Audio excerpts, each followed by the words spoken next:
ఒరే పెద్దోడా, ఎవరిని చూసి ఏం మాట్లాడుతున్నావు? అలా మాట్లాడడానికి నీకు నోరెలా వచ్చిందిరా?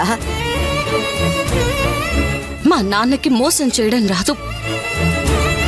ఆయన రక్తం పంచుకొని పుట్టిన నేను అలా ఇలా ఆలోచిస్తానండి. రాజా, నువ్వు నన్ను కొట్టినా తిట్టినా పర్వాలేదు.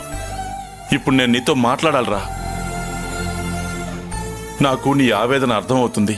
అలా అని నోటికి ఏదొస్తే అది మాట్లాడి ఎదుటి వ్యక్తి మనసుని గాయపరచుకురా.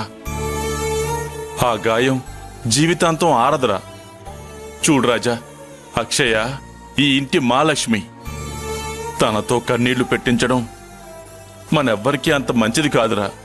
ఇక చాలా ఆపండి. కోడలు కార్చే కన్నీళ్లు కనపడుతున్నాయి కానీ కొడుకు గుండెల్లో రగులుతున్న మంట మీ మనసు కనపడట్లేదు కదూ?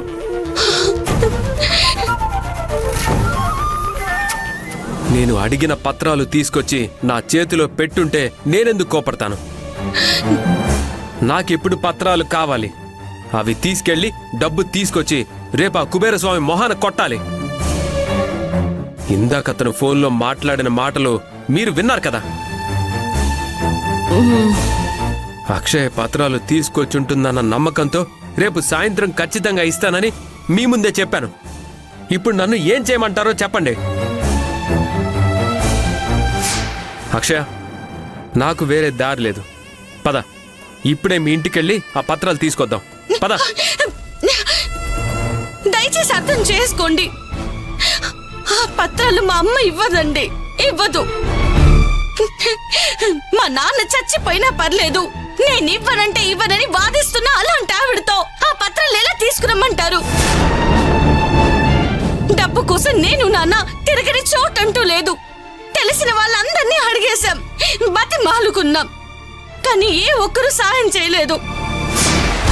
అయితే ఇప్పుడు 10 లక్షలకి నేనేం చేయాలి? రేపు సాయంత్రం వరకు టైం ఉంది కదండి. ఆ లోపు డబ్బు మీ చేతికొస్తుంది. చాలా.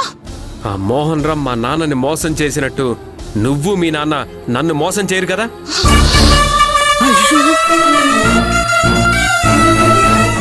నేనెంత చెప్పినా నా మీద మీకు నమ్మకం కలగట్లేదు కదా. సరే, నేను డబ్బుతోనే వస్తానండి. అమ్మా అక్షయ, ఈ టైంలో ఎక్కడికి వెళ్తావమ్మా?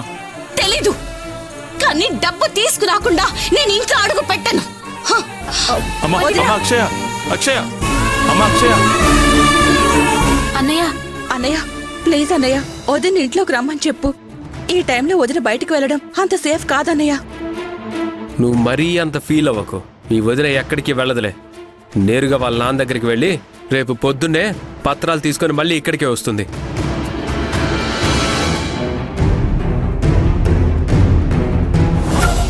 అమ్మా అక్షయ, అమ్మా అక్షయ, ఈ మావయ్య మాట వింటావు కదా? చెప్పండి మావయ్య. నా మాట విని లోపలికి రా అమ్మా. లేదు మావయ్య, ఈ విషయంలో నన్ను ఆపకండి. అది కాదమ్మా, రాజాతో నేను మాట్లాడతాను. ఇంత రాత్రి వేళ బయటికి వెళ్ళడం అంత మంచిది కాదమ్మా. లోపలికి రామ్మా. లేదు మావయ్య, ఆయన ఎలా మాట్లాడుతూ ఉంటే వింటూ ఇంట్లో నేను ఎలా ఉండగలను మావయ్య?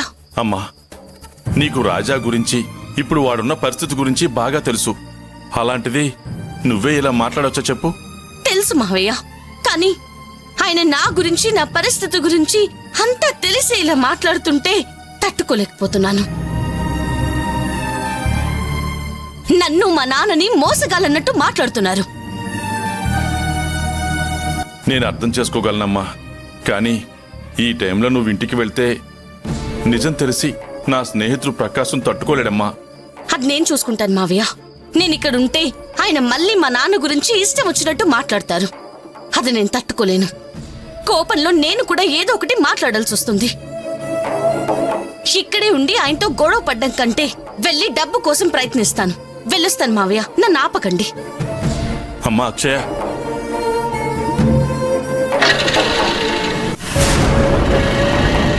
అమ్మా.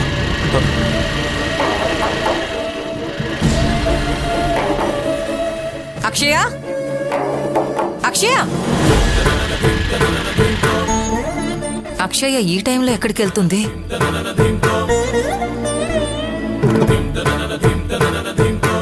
బావగారు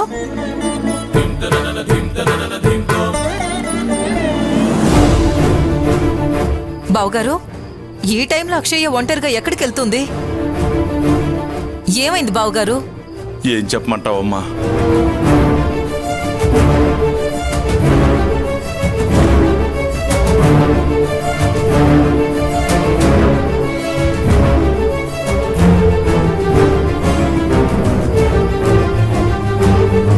మరి ఈ విషయం నాకు ఇప్పటి వరకు ఎందుకు చెప్పలేదు బావగారు?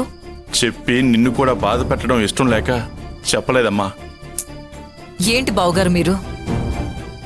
సరే, రేపు సాయంత్రమే కదా డబ్బు ఇవ్వాలి. నేను ఎలాగోలా డబ్బు ఏర్పాటు చేస్తాను. అక్షయ్ ఒప్పుకోదమ్మా, వద్దని చెప్తుంది. తను అలాగే అంటుంది బావగారు.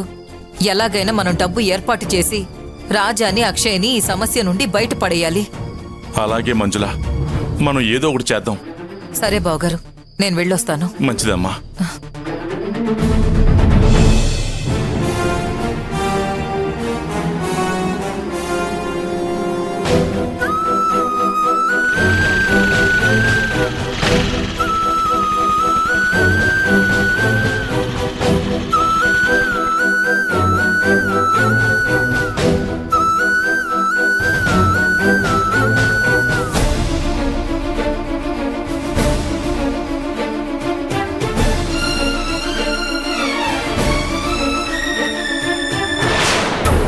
నాకు తెలిసి మేమెవ్వరికీ ఏ అన్యాయం చేయలేదు.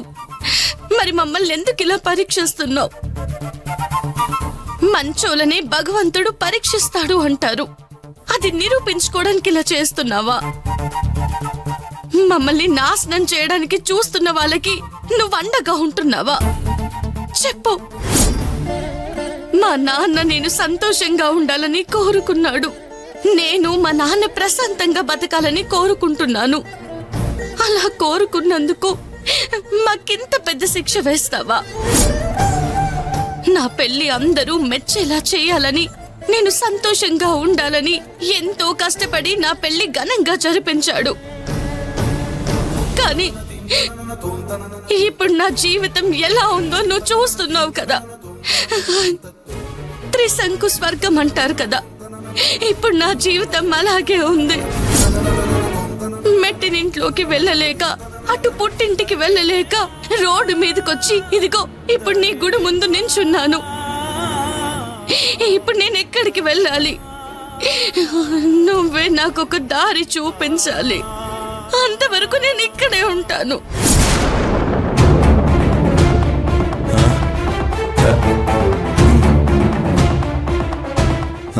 వస్తున్నా. నమస్తే అంజన్న. ఏంటి మేడం, ఈ టైంలో ఎక్కడున్నావేంటి? నిన్నెవడో లవ్ చేస్తాడని చెప్పి మోసం చేసి ఇక్కడి నుంచి వెళ్ళిపోయాడా? నేను కూడా సేమ్ టు సేమ్ ఒక అమ్మాయి చేతిలో మోసపోయా. నువ్వేం దిగులు పడద్దు, ఇప్పుడు నేను కూడా సింగిలే. మన ఇద్దరం ఒకటైపోదాం. ఏమంటావు? రా వెళ్దాం.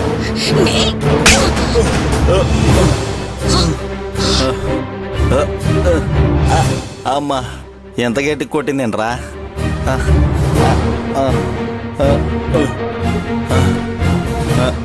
ఏంటి నువ్వు నిన్ను మోసం చేసి వెళ్ళిపోయినోడిని కొట్టకుండా నీకు కొత్త జీవితాన్ని ఇవ్వాలనుకున్నా నన్ను పట్టుకుని కొట్టావేంటి? అబ్బా పో, నేను నీతో మాట్లాడను.